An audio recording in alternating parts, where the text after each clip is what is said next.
Saya Lia Karisa Witanto sebagai prinsipal dari Harcourt Central BSD. Kantor kami berdiri dari 30 Maret 2012.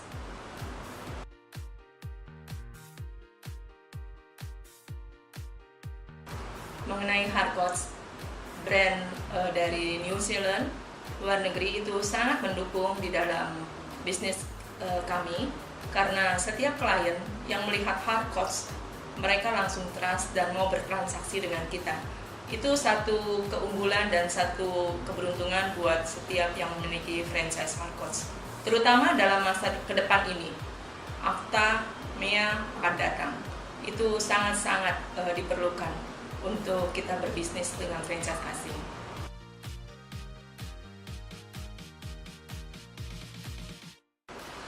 Sebagai prinsipal, ada 3 hal yang harus kita lakukan secara konsisten dan mendasar.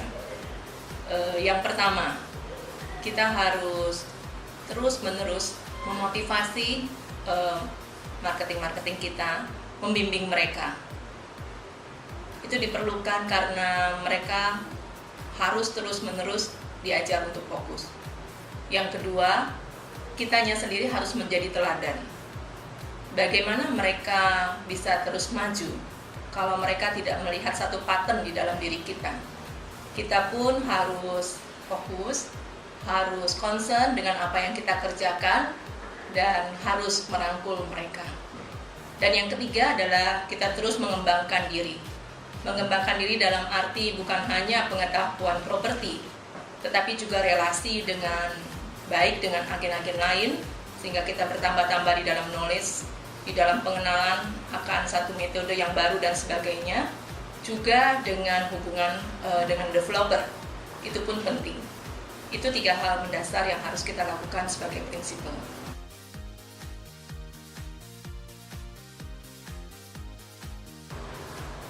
Dan 3 hal yang harus dihindari sebagai prinsipal adalah yang pertama, merasa cukup atau merasa mahir, pernah menjadi leader atau sebagainya, sehingga segala sesuatu sudah cukup dan puas dan tidak berusaha untuk mengembangkan lebih jauh.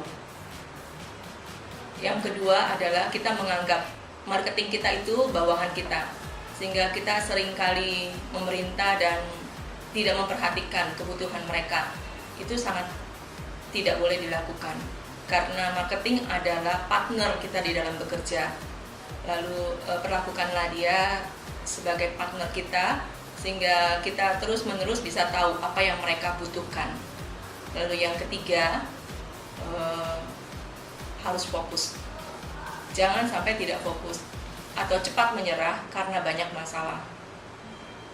Segala sesuatu yang kita hadapi sebagai prinsipal di dalam kesulitan apapun, itu sebenarnya menunjang untuk pengembangan diri kita, menjadi satu dorongan yang positif untuk kita terus mengembangkan diri. Ada jalan yang harus kita perbaiki, ada jalan yang terbuka buat kita untuk kita terus mengembangkan. Belajarlah dari rekan-rekan prinsipal lain.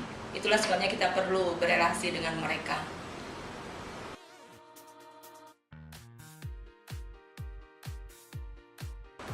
Ya, hal menjadi prinsipal adalah satu hal buat saya adalah anugerah dan kesempatan, karena di dalamnya saya bisa berbuat sesuatu.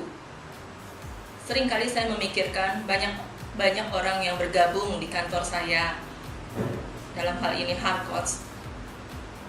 Mereka mempunyai satu harapan untuk berhasil. Itu rasanya ada di pundak saya, menjadi beban saya yang saya harus realisasikan.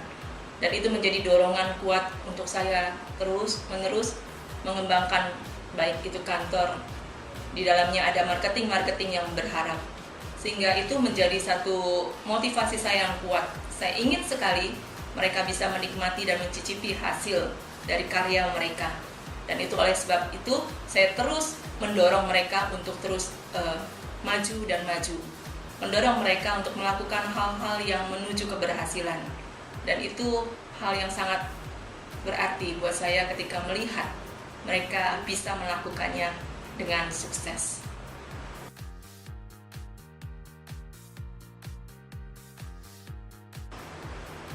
Rekrutmen yang dilakukan di kantor kami saya lakukan biasanya dari hasil hubungan dengan mereka terlebih dahulu. Saya mengenal mereka, mereka mengenal saya, dan mereka melihat apa yang sudah saya lakukan, lalu mereka tertarik join. Jadi sangat penting sekali rekrutmen itu berkaitan dengan diri kita sendiri. Sejauh apa kita sudah melakukan prestasi kita di bidang properti ini, mereka akan melihat. Oleh sebab itu, memajukan kantor adalah juga satu ujung tombak untuk mendapatkan rekrutmen yang baik. Dan ternyata setelah mereka bergabung, mereka join dengan kita, mereka cukup bisa loyal, bisa terus bertahan dan terus berusaha untuk mencapai lebih baik. Saya pikir itu rekrutmen yang seharusnya dilakukan oleh kantor-kantor. Itu kita ciptakan dulu keberhasilan, otomatis calon-calon marketing akan berdatangan untuk bergabung bersama dengan kita.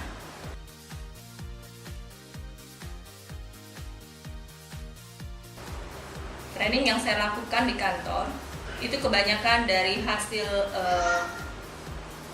pekerjaan di lapangan. Jadi apa yang dihasilkan di lapangan, lalu saya langsung memberikan satu training. Saya ajak mereka beberapa kali ikut di dalam transaksi atau melihat lokasi, lalu saya terangkan seperti apa seharusnya. Karena dari knowledge mungkin mereka sudah dapat di dalam training hardcore, lalu training-training yang reguler juga mereka sudah dapatkan. Ya, akhirnya saya memberikan dari pekerjaan di lapangan langsung. Itu yang lebih efektif. Ketika mereka mendapatkan masalah, saya bimbing mereka apa yang harus mereka hadapi. Itu merupakan satu training yang hidup. Di samping itu, saya juga menerjunkan mereka ke dalam product knowledge yang ada di lingkungan Serpong. Banyak sekali developer mengadakan product knowledge yang di dalamnya itu ada banyak training. Saya selalu mendorong mereka untuk ikut product knowledge karena itu berguna buat mereka, baik secara skill, juga secara knowledge mengetahui perkembangan properti secara keseluruhan. Itu yang saya lakukan.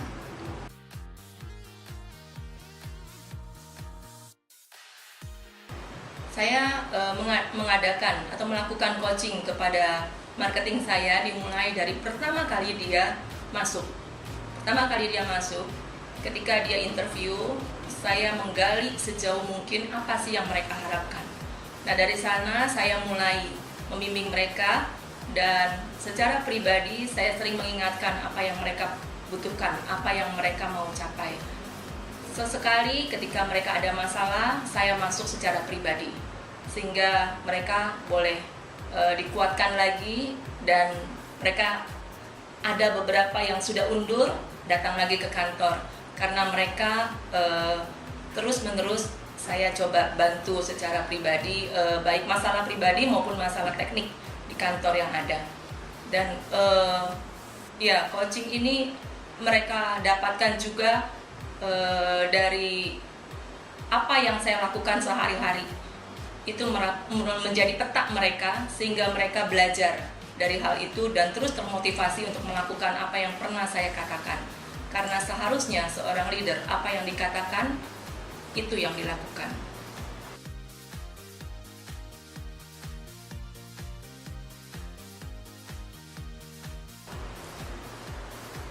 Aktivitas atau kiat-kiat yang boleh saya sampaikan, tentunya yang pertama adalah fokus. Karena itulah yang membuat kantor kami terus berusaha untuk mencapai satu ranking tertentu.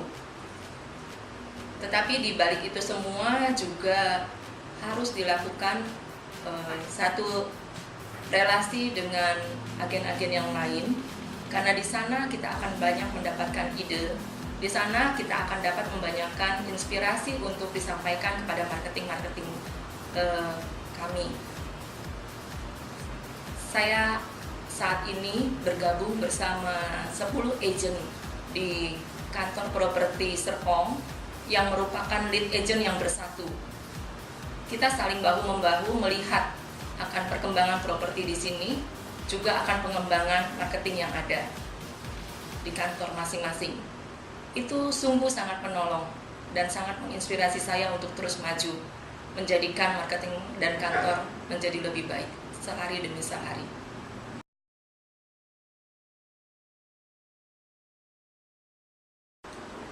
Di tahun 2015 ini saya ingin mencapai satu tingkat yang lebih baik di dalam leadership di kantor saya.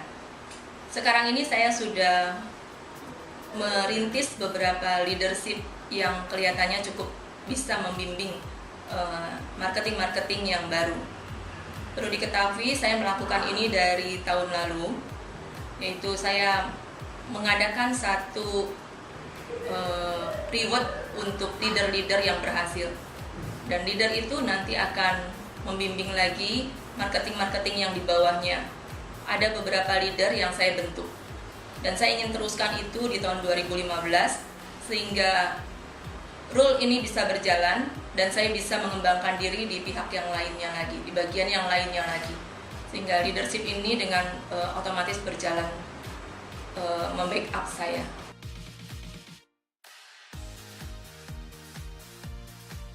Saya memiliki strategi untuk mencapai tujuan saya, yaitu membentuk leader di tahun 2015 itu dengan mengkelompokkan marketing-marketing yang ada sesuai dengan fokus di setiap area. Kita tahu di Serpong ini perkembangan properti pesat sekali. Jadi saya membagi 3 kelompok. Jadi ada leader yang memegang khusus bagian BSD, ada leader yang memegang khusus bagian Alam Sutra, dan ada leader yang memegang khusus bagian Gading Serpong. Dan saya akan tambahkan lagi satu dengan project-project yang ada. Karena di Serpong ini mulai bermunculan banyak sekali developer-developer baru yang mempunyai project-project yang dia tidak mempunyai marketing secara sendiri di kantornya atau in-house di dalam kantornya, sehingga mereka sering kali meminta bantuan kita untuk memasarkan. Nah, jadi saya memiliki ada 4 leader yang sedang saya bentuk di kantor saya, yang membawahi BSD, membawahi Alam Sutra, membawahi Gading Serpong, dan membawahi project-project baru. Itu kira-kira strategi yang saya sedang kembangkan.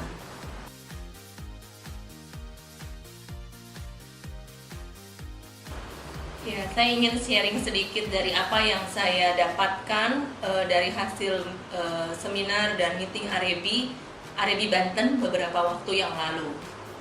Kami membahas tentang Afta dan Mia yang segera akan datang.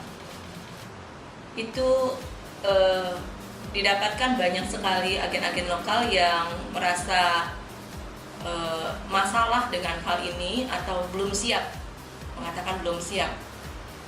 Sesungguhnya kalau saya boleh jujur, Harcourt adalah satu franchise yang cukup baik di dalam sistem, dan rasanya ini yang menjawab tantangan MEA atau Afta yang akan datang. Kalau boleh dikatakan Harcourt selangkah lebih maju dari agen-agen yang lain. Ya, saya ada di Harcourt, ya harusnya saya bersyukur ada di sini, dan mari lihat dan kembangkan dan stabilkan standarisasi yang ada di Harcourt.